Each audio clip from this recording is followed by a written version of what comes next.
Comscore नुसार आता isakal.com आहे देशातील नंबर 1 ची मराठी न्यूज वेबसाईट। प्रत्येक अपडेटसाठी isakal.com ला नक्की भेट द्या।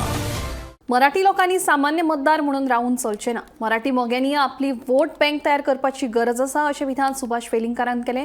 पणजे जाल्ल्या मराठी राजभाषा निर्धार समितीच्या मेळाव्याक मराठी मोग्यांचो उपाट प्रतिसाद मेळ्ळो।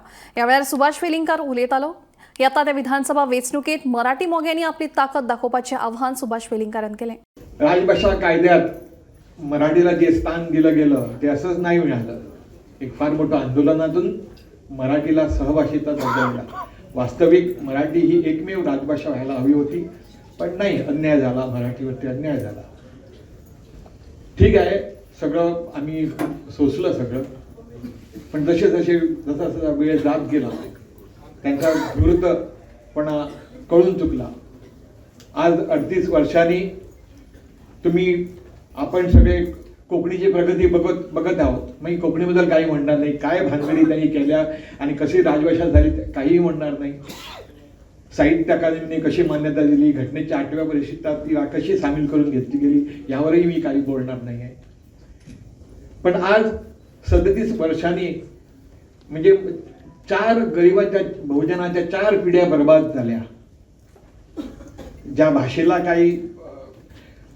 काही आपल्याला भविष्य दिसत नाही अशा भाषेत मुलांना शिकवून धड पुस्तकं नाही, व्याकरण नाही, त्यांचे क्रमांक नाही त्या भाषेला।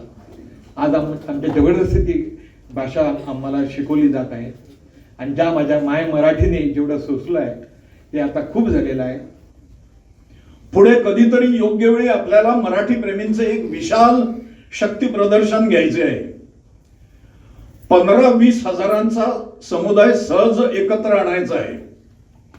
म्हणून संघटन बांधणीसाठी या तालुका बैठका ज्या पुढच्या 3 महिन्यात करायच्या आहेत आपल्याला यशस्वी कराव्या लागतील। यापुढे मराठी प्रेमी केवळ सामान्य मतदार म्हणून असून चालणार नाही, मराठी वोट बँक मतपेढीमध्ये आपले रूपांतर घडवून आणावे लागेल।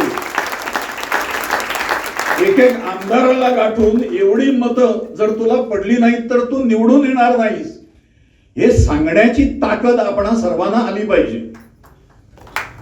मराठी प्रेमींचे उपद्रव मूल्य, न्यूसन्स व्हॅल्यू ज्याला म्हणतात, विशेषतः राजकीय उपद्रव मूल्य, ते राजकीय उपद्रव मूल्य कोकणीमध्ये आहे।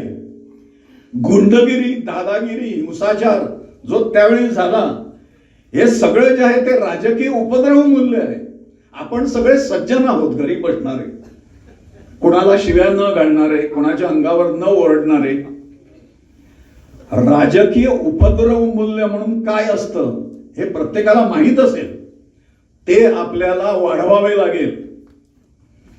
लोकशाहीत गुणवत्तेची कदर केली जात नाही, इथे ओनली हेड्स काउंट। 2027 ची विधानसभा निवडणूक ही आपल्या या लढ्याची कालमर्यादा आहे।